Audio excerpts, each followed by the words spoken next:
Hello Vignan గారు. Hello. Yes, Dasara సినిమాకి సంబంధించి మనం చూస్తున్నాం రోజు రోజుకి కలెక్షన్స్ ఎక్కడికో వెళ్ళిపోతున్నాయి. అండ్ టీజర్ ఇవన్నీ చూసిన తర్వాత హైప్స్ పెరిగాయి. వన్స్ సినిమా రిలీజ్ అయిన తర్వాత కూడా అదే టాక్తో ముందుకు వెళ్ళిపోతుంది. అయితే ఇప్పుడు దసరా సినిమాకి సంబంధించి ఒక వివాదం కూడా నెలకొంది. ఎందుకు ఈ వివాదం వచ్చిందంటారు? అసలు ఏం జరిగింది? హీరోయిన్ కీర్తి సురేష్ ఏం చేస్తుందంటే సరదా గుడ్లు దొంగతనం చేస్తుంది అంగన్వాడీ. ఈవెన్ నాని అయినా సరే బొగ్గు దొంగతనం చేసేది మనకు తెలిసిందే, మాట్లాడుకున్నాం. సరే అది ఆయన క్యారెక్టర్ వదిలేస్తే ఈమె గుడ్లు దొంగతనం చేసేది ఉంది సీన్. దీన్ని అంగన్వాడీ వాళ్ళు ఏం చేశారంటే సిఐటియు వాళ్ళు, రాష్ట్ర అసోసియేషన్ మెంబర్స్ వీళ్ళంతా కలిసి దాన్ని వ్యతిరేకిస్తున్నారు. వాళ్ళ ప్రాబ్లం ఏంటంటే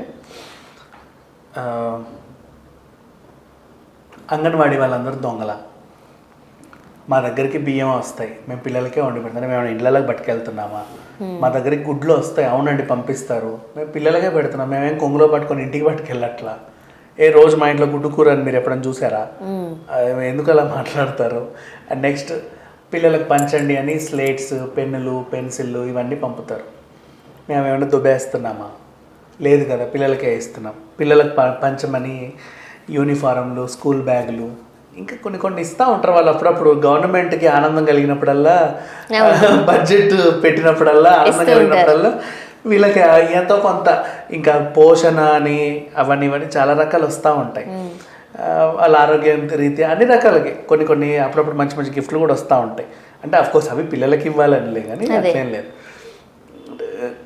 కొంతమంది కూడా ఉంటారు, దొబ్బేసే వాళ్ళు కూడా ఉంటారులే, కానీ అది వేరే విషయం. ఇప్పుడు ఇక్కడ గురించి మాట్లాడాలంటే ఇస్తారు, అవన్నీ వాళ్ళ పిల్లలకు పంచుతారు. అది అంగన్వాడీ కానీ, డ్వాక్రా గ్రూపులు కానీ, ఈ ఆశా వర్కర్లు కానీ వీళ్ళంతా కొంచెం చేసే పనులే ఫ్రీగా సేవ చేస్తూనే ఉంటారు. సో ఇక్కడ ఈ అమ్మాయి రోల్ అది అయ్యేపటికి మేమందరం దొంగలమా, మేము గుడ్లు దొంగతనం చేస్తామని చెప్పి భుజాలు తడుముకున్నారు. ఒక నిమిషం, నువ్వు ఎందుకు భుజాలు తడుముకోవాలి? మీరు అంతకన్నా గుడ్లు దొంగతనం చేయకపోతే సీరియస్లీ నేను అదే అడగలను. ఇప్పుడు నాని ఉన్నాడు, బొగ్గు దొంగతనం చేస్తున్నావు అన్నాడు. బొగ్గు దొంగతనం ఏంటంటే ఆయన సింగరేణి కార్మికుడు అంటే అది పెద్ద రచ్చ అవుతుందని సింగరేణి కార్మికుడు కాదు, బయట నుంచి వచ్చి బొగ్గు దొంగతనం చేస్తాడు, కాకపోతే సింగరేణి నేపథ్యం అన్నాడు. సింగరేణి ఏరియాలో బయట వాళ్ళు ఎవరు? సింగరేణి ఎంప్లాయీస్ కాకుండా బయట ఊరు నుంచి వచ్చే వాళ్ళు కూడా ఉంటారు కదా. అంటే ఇప్పుడు వాళ్ళందరూ బొగ్గు దొంగతనం చేస్తారా? అలాగే బతుకుతున్నారా అని వాళ్ళు ఎవరైనా గొడవ చేశారా? లే. అయితే యాక్చువల్గా వీళ్ళకి ఏంటంటే ఫేమ్ అవ్వడానికే ఈ పిచ్చి అన్నీ చేస్తారు, అంతకుమించి ఇంకేం లేదు. ఇంకా చెప్పాలంటే ఇప్పుడు సినిమాల్లో ఆ లాయర్ లంచం తీసుకొని ఏదో చేస్తాడు, బయట లాయర్లు అందరూ అంతే అని మనం చెప్పినట్టు కాదు.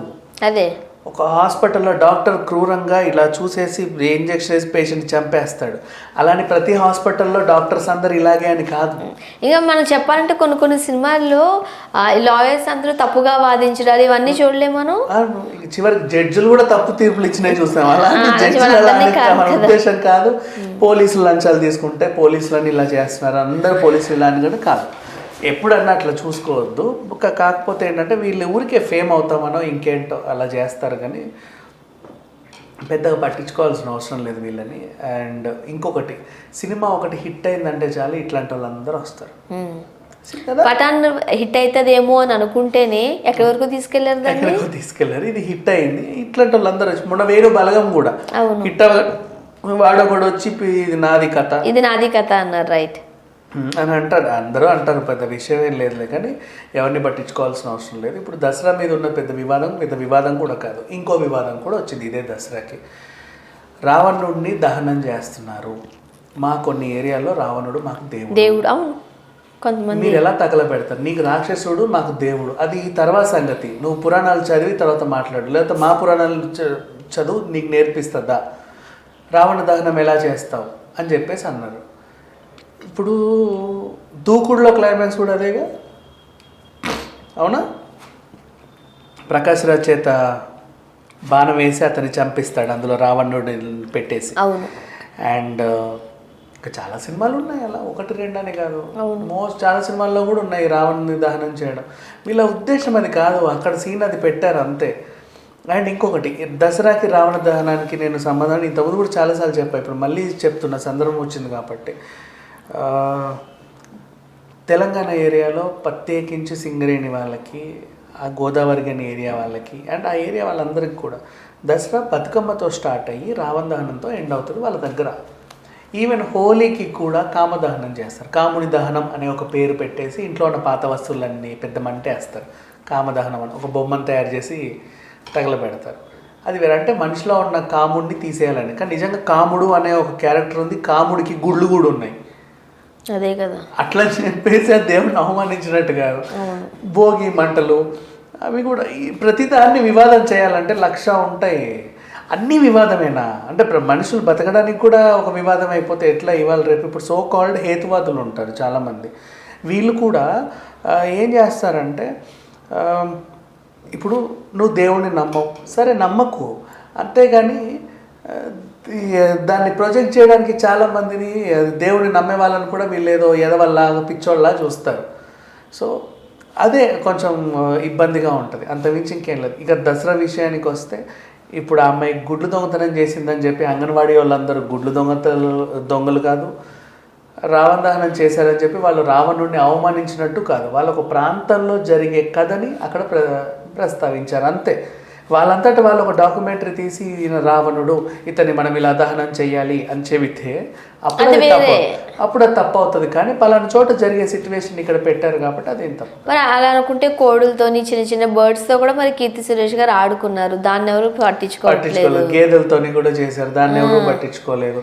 జంతు ప్రేమికురాలు అనొచ్చు, బట్ వీళ్ళు జంతువులను హింసిస్తున్నారంటారు. ఇవాళ రేపు ఆవును కట్టేస్తే దాని ఫ్రీడమ్ని మీరు పాడు చేస్తున్నారని జంతు ప్రేమికులు వస్తారు. నిజంగా చెప్తున్నా. సరే కట్టేయకపోతే ఆవు ఉంటుందా?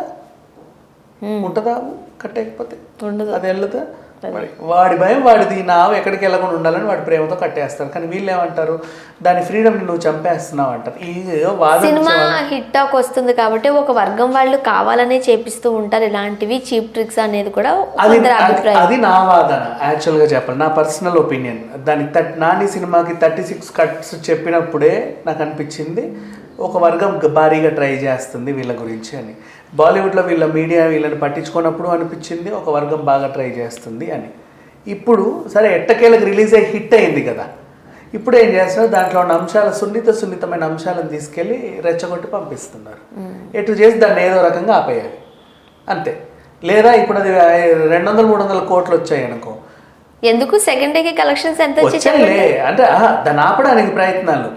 పుట్టుకుమని 400 కోట్లు 500 కలెక్ట్ చేస్తే సెకండ్ డేకి ఎంత ఒక 53 కోట్ల వరకు రాబట్టినట్టు. రాజమౌళిలాగా ఇంకో శ్రీకాంత్ వదలు రాడు, ఎందుకు రానివ్వాలి? అట్లా అది జరిగేది. అలా కుట్ర కూడా ఉంటుంది. Thank you so much.